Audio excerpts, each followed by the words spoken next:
разбудили, везде шум, гам такой вот был, собаки лают, коровы мычат, вот такой был очень большой как шум был, так? Вот. Посадили нас на грузовики, и все. Я помню, как я очутился в вагоне.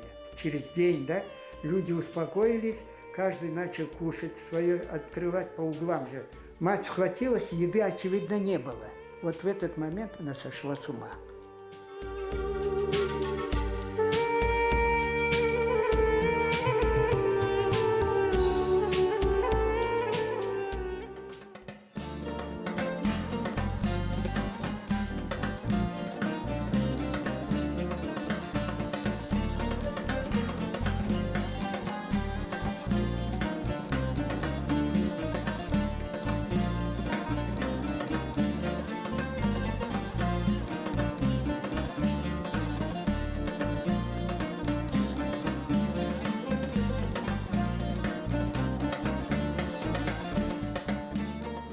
Электрический ток, протекая, так, вот эти прожигал в земле мелкие, вот эти, ну, если взять растения, там есть маленькие усики, через него проходят и питательные вещества, вода, и вот эти усики у меня сгорали.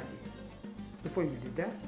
То есть хлопок стоял, большие корни оставались, а вот эти мелкие усики, которые, по которым идет влага, они засыхали. И вот за счет этого, то есть хлопчатник созревал на корню.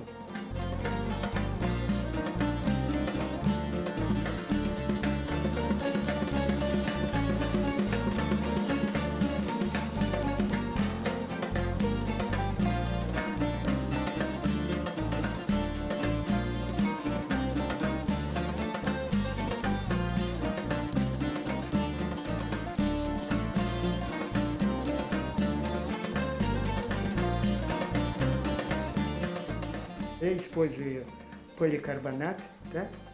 Потом воздушный зазор 2 сантиметра, потом черная поверхность, а потом уже надо теплоизолировать, ясно, да?